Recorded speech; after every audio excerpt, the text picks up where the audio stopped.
Proverbs 17:17. A friend loves at all times, and a brother is born for adversity.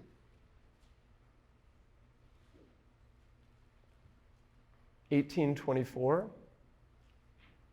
A man of many companions may come to ruin, but there is a friend who sticks closer than a brother. Proverbs 27.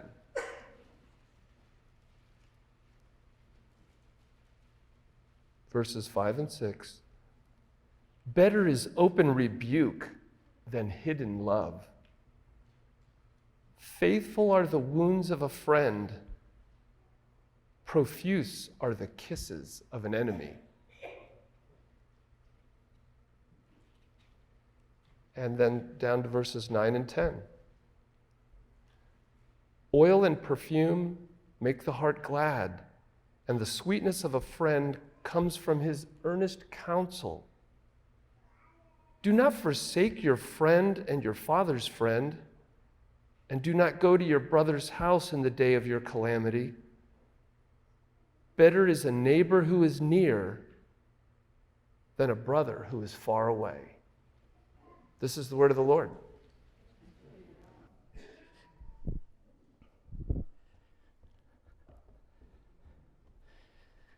Thanks, Nathaniel.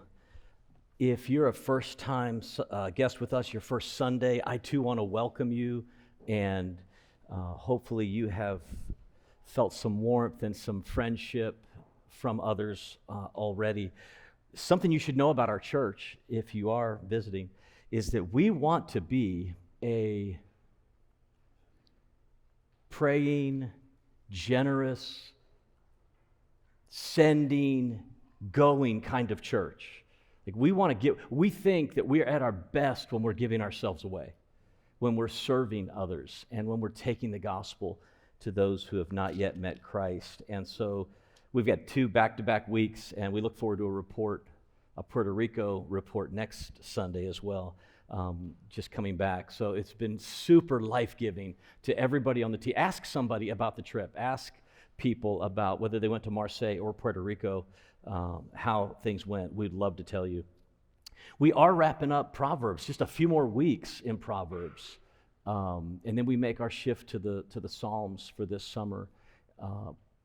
Friendship is what we want to think about today, and the importance of wisdom in relationships.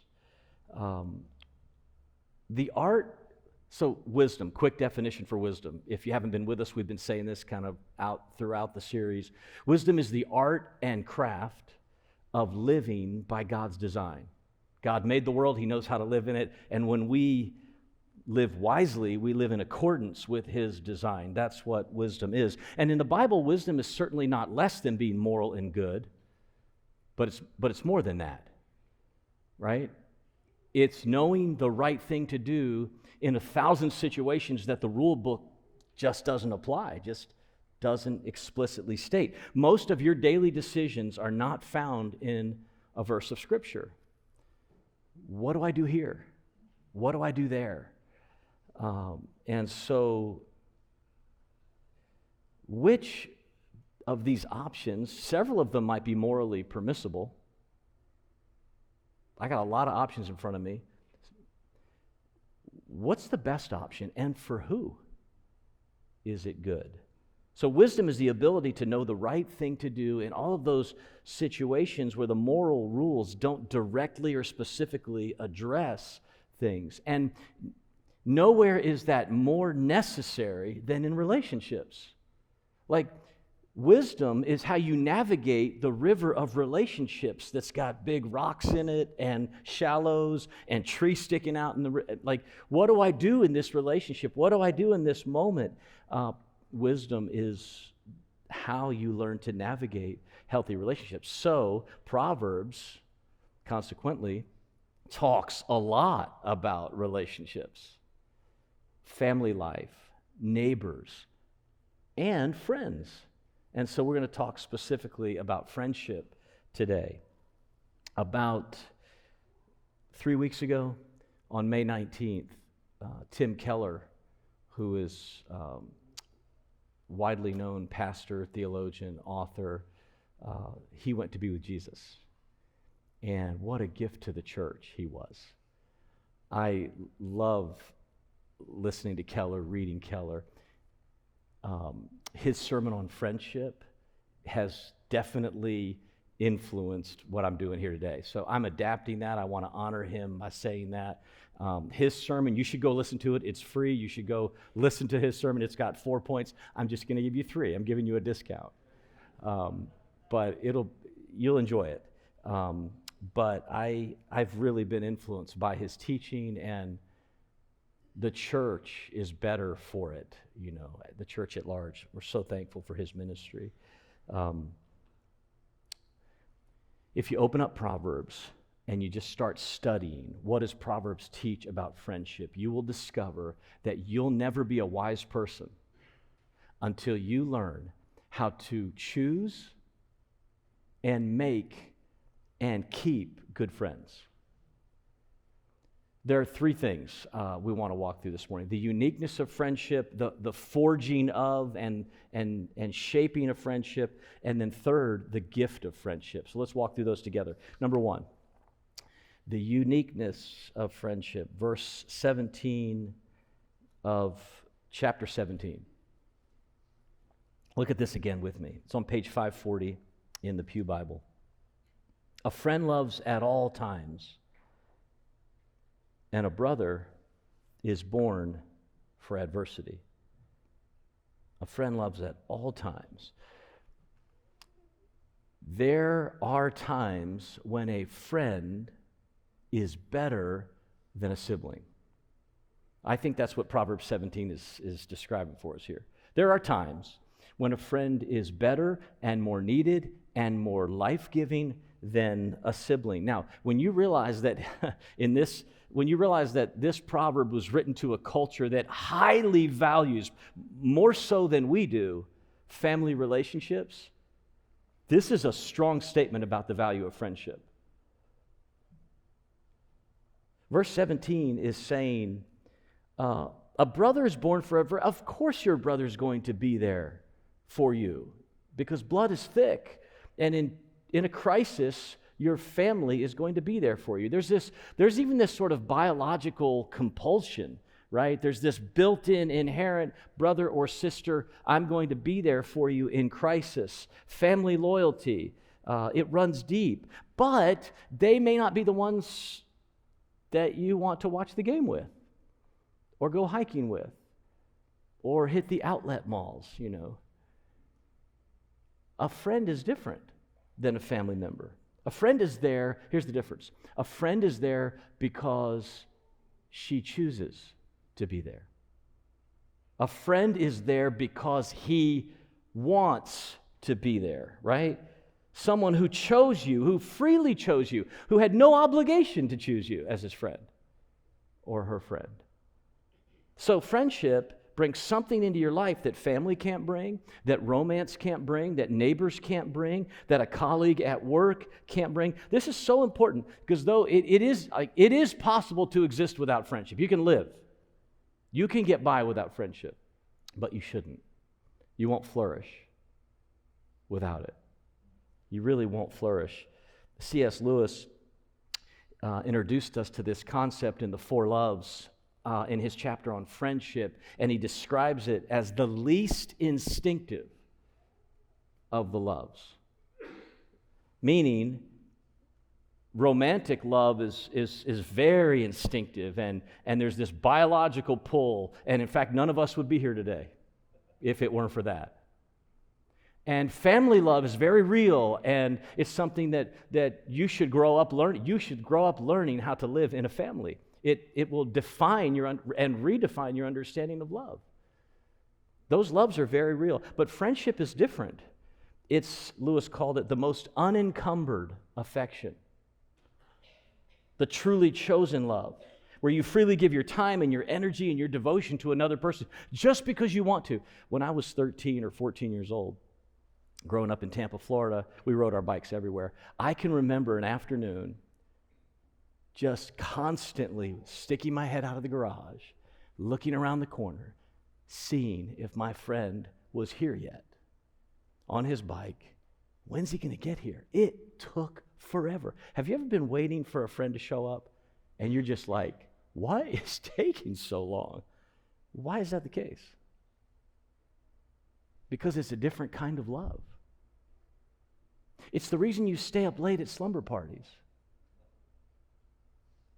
And you want time to stand still. When you're with that person, you just wish that the hourglass could just slow down. Because friendship is like that. You freely give your time and energy and devotion to another person. And on the receiving end of it, it's where you feel the most trust, the most understood, the most relational, like shalom and rest and peace. It's just energizing. Nothing is as energizing as true friendship at the relational level. Look over to Proverbs 18, just one page over, 18:24. 18:24 says this: a man of many companions may come to ruin, but not someone who has a friend. There's a friend who sticks closer than a brother. Notice this contrast, right? There are many companions. There's a friend. There are many who associate with you. There is a friend. A true friend is a rare commodity. You might have 350 contacts in your phone. You do not have 350 friends. Not by this definition. True friendship is rare, and you can't force it. You can't, like that is definitely something to know about friendship. You just can't force it. Ralph Waldo Emerson said it this way: friendship does not ask, do you love me? It doesn't demand, do you love me? So much as, do you see the same thing? Are you passionate about this truth? And that's how friendships are born, often. Bluegrass music, Marvel Universe, cooking shows, Jane Austen novels. What is it? Like, what is it that you and your friend discovered together? Or even better, a love for the gospel, or orphans in Puerto Rico. A love for something outside of yourself. That's how a friendship starts. And a good friendship is fueled by the truth and beauty of whatever that shared thing is, more so than trying to possess one another in relationship. In fact, this is why people who simply want friends and are trying to make friends for the sake of having friends and keeping friends, it's so hard for them. This is why it's hard. Because the neediness for friendship, you start to feel that, and you feel the pressure of that. You feel somebody trying to kind of clamp down on you and possess you, and the friendship sort of disappears. Why does the friendship disappear? Because that possessiveness is not the nature of friendship. Maybe you felt that. Maybe you were trying too hard to be a friend to someone. Or someone wanted to befriend you, and they were trying too hard, and you could feel it. Friendship is a unique thing, and it is really discovered and realized more than manufactured.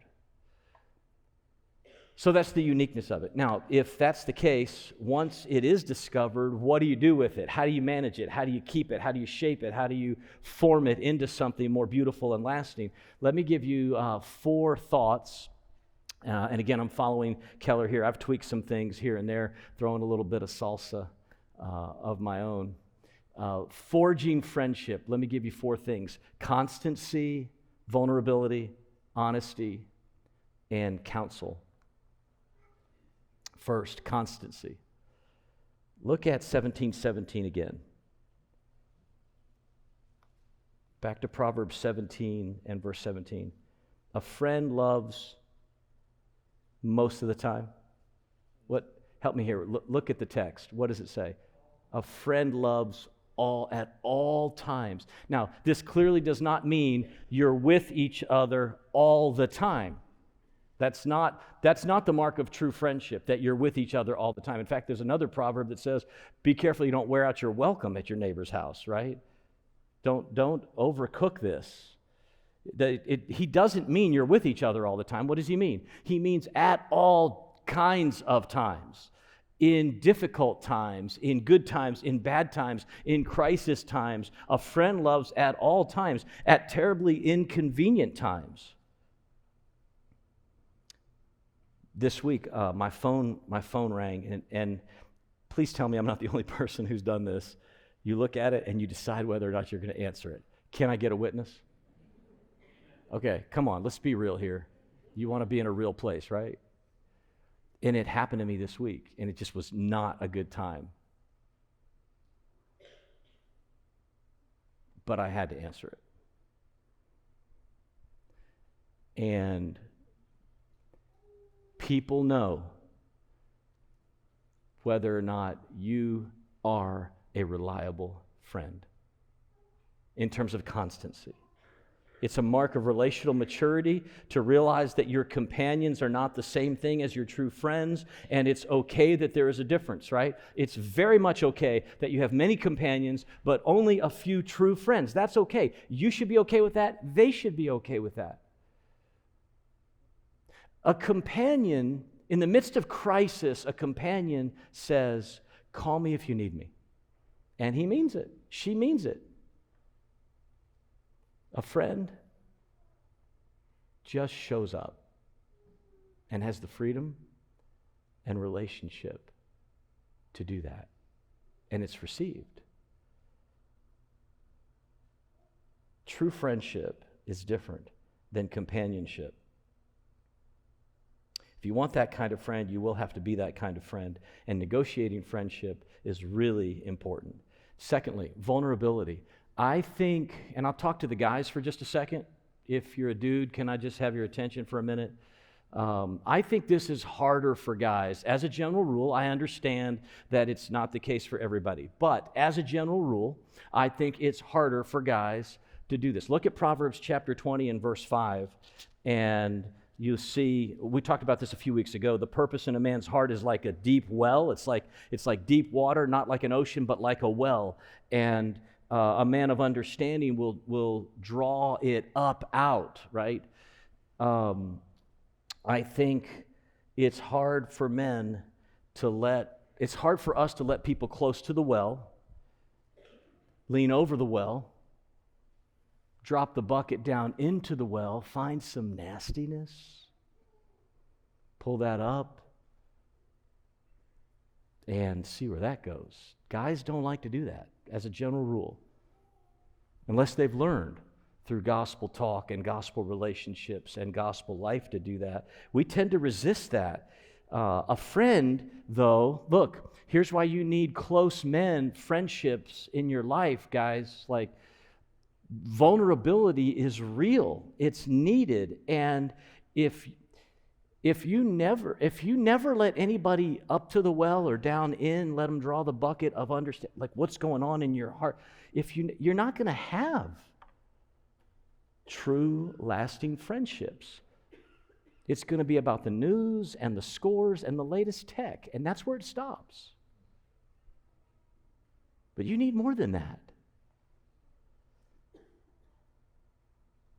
A friend is someone who knows the dark depths of your heart and loves you anyway and is willing to sit quietly and draw the bucket up slowly. And yet if you stay closed off and you remain guarded, you never let that happen, your deepest fears and your deepest angers and your shame and your depression and some of the stuff that you've learned how to fake it, right? Some of you guys really are like, man, fake it till you make it. Like, you really live that way. Stop. You don't need to live that way. It's not gonna finish well. Vulnerability is such a crucial element of friendship. This is true for men and women. I just want to go after the guys for a minute because I think we struggle with true friendship at that level, and in terms of vulnerability and understanding and dependence. Like, man, I don't need anybody's help with this. I can figure it out. No, you can't. All right, number 3. If you add constancy and vulnerability together, you come to this third element, and that is honesty. And here's how the forging works. If you show me these other things, constancy and vulnerability, both a give and take in that vulnerability, then you get permission to speak redemptively into my life. You get to be brutally honest with me, right? So verses 5 and 6, chapter 27, verses 5 and 6. Better is open rebuke than hidden love. Faithful are the wounds of a friend, verse 6. Better is open rebuke than a hidden love. There's a kind of love that is self-deceived. It thinks it's love, but it's not real love. Better is an open rebuke than a hidden, apparent love, right? Faithful are the wounds of a friend, the next line says. Really, Proverbs don't always do this. They don't, because of the way the Proverbs are written, they don't always explain each other, but these two do. 5 and 6 go together very nicely, and they explain each other. And so, verse 6 is really important. Faithful are the wounds of a friend. Oh, many are the kisses of an enemy. You expect enemies to be deceptive with a greeting, but faithful are the wounds of a friend. If your friends are not, listen, if your friends are not willing to disagree with you, correct you, check you, they're not really friends. They're not that far in. It sometimes hurts to have a hard conversation. Verse 6, faithful are the wounds of a friend means it hurts to have a hard conversation. One of our sons would fall a good bit when he was younger, and he would skin up his knees all the time. And I remember one particular time, I thought I had gotten everything out and cleaned the wound and all that. But over the next few hours or day, whatever it was, we realized there's still some tiny pieces of asphalt in that skinned knee. And I hate to say this, I gotta go back in. And so I said, Vicki, please go do this. No, she would not even look at it. Okay, so no, you got to do this. Okay, so maybe I should just say to him, I love him too much to do that. I don't want to hurt him again. Would you say that's loving?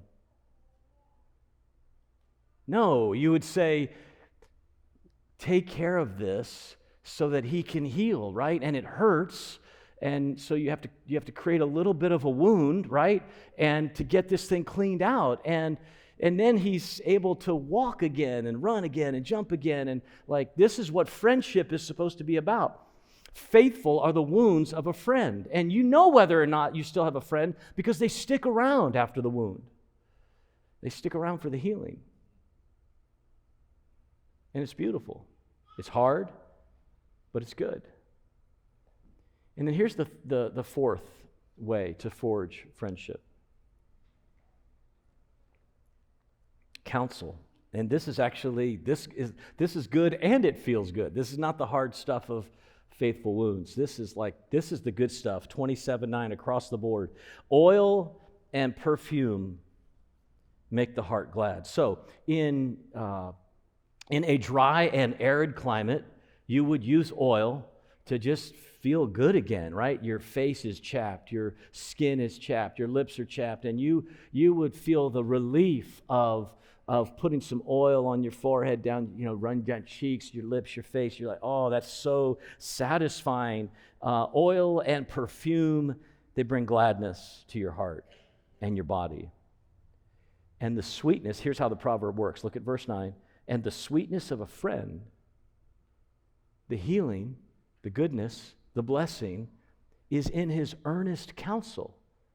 Now, Earnest here conveys a sense of sincerity, like when this person is speaking to you, oh, sure, you have fun together. There are times when you have fun together, you laugh together, but there's a sincerity about his counsel because he's interested in you. He's sincerely interested. She is sincerely trusting of you. She has your best interest in mind. And when she brings that counsel to you, it feels right. It feels good. It's satisfying. When your friend brings that kind of counsel to you, you know it's good. You know it's right. This is another reason why you should not try to do life alone. There is wisdom in a multitude of counselors. There's also wisdom in friendship that includes good counsel. That's what's going on here. So, here's the argument so far. Friendship is unique among the loves. It's a unique thing. It's different than married love. It's different than family love. It's different than neighbor love. Secondly, once you discover that friendship, you should work to keep it, forge it, strengthen it into something beautiful through constancy, vulnerability, honesty, and counsel. Now, you got to be asking yourself at this point, okay, where does it even come from to begin with? At least I'm asking that. Where does friendship come from? Because it's a thing. You see it. In fact, you don't have to be a Christian. People of all faiths have tapped into what we would call a common grace in friendship. Friendship is a thing. It's a reality. Where does it come from? Third point, and we'll bring things in for a landing. It's a gift. Friendship, like every other good and perfect gift, comes down from the Father of lights, right? In whom there is no variation or shadow of turning. It's a gift from God. Friendship is a gift from God. It is a beautiful gift from the Creator who knows what we need to live well. Like, stop saying you don't need friendship. We need friendship because God has given it to. In fact, the kind of love that defines friends could only come from the God who chose us before we chose Him. Friendship is a gift. And in every human friendship, I think there is a reverberation, an echo of the gift of God choosing in salvation. It's a beautiful thought. And so, C.S. Lewis, in his really helpful book on the Four Loves, described it so well. Listen to how Lewis describes this. The friendship that you have with someone, true friendship, it's not a reward for our discrimination and good taste in finding each other out, like in discovering each other. Friendship is not the reward of two brilliant people who searched each other out. That's what he's saying. In reality, a few years difference in the dates of our births, a few more miles between certain houses, the choice of one university instead of another, the posting to a different regiment, the accident of a topic being raised or not raised at a first meeting, any of these chances could have kept us apart. But for a Christian, there are, strictly speaking, no chances. A secret master of ceremonies has been at work. Christ, who said to the disciples, "You have not chosen me, but I have chosen you," can truly say to every group of Christian friends, "You have not chosen one another, I have chosen you for each other." Man, hear the gospel in that. Because I do think sometimes in our worldly expression of friendship, it just turns into this sort of mutual admiration society. Oh, you're amazing. No, you're amazing. No, you're amazing. No, you're amazing. That's not friendship.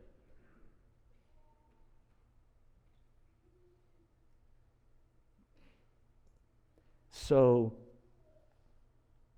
the night before Jesus died, he said to his disciples, John chapter 15, turn there for me. Look at this. I want you to see this. This is so good. The night before Jesus died, he says in John chapter 15, verse 12, Verse 13, let's go to verse 13. Greater love has no one than this, than that he lay down his life for his friends, that he give himself away. You are my friends. Verse 14. No longer do I call you servants, but I now call you friends. When Jesus said this, listen, when Jesus said this, suddenly the whole history of salvation is understood in terms of friendship. This is amazing. Jesus is saying, I am the ultimate friend. I am the friend who sticks closer than a brother. I am the friend who loves at all times. You might deny me, but I will remain faithful to you. I will bleed my veins dry for you. Jesus is the friend of sinners. Like, I love that song. Jesus is the friend of sinners. So if friendship is about being amazed by something outside of us that's bigger than us, that we share a passion and vision for, and doesn't just ask, do you love me? If friendship is something like that, then how do we, like, what is it that we share with Jesus in friendship? Well, it's the rescue. It's the rescue. It's the redeeming sinners out of a tiny, unhappy, claustrophobic world of self. Jesus is the friend of sinners not because he feels bad for them, right? But he's the friend of sinners because it's the only way out. And when you reciprocate the friendship of God that has been sent toward you in Christ, then you're saying, I want out. I want rescue. I want redemption. I want to embrace God stepping toward me, right? So share a vision with God to discover a new life in the gospel. No longer enemies, now friends, reconciled. Beautiful gift of salvation and friendship. So we come to the Lord's table today. When we come, as you prepare your heart for communion, there is a very real sense in which God has stepped toward you in friendship through Jesus Christ. Is God holy and transcendent and huge and unapproachable and other than you? Yes, absolutely. That's what makes the beauty of God befriending sinners so absolutely mind-blowing. So come to the table and discover again that Jesus is the friend of sinners.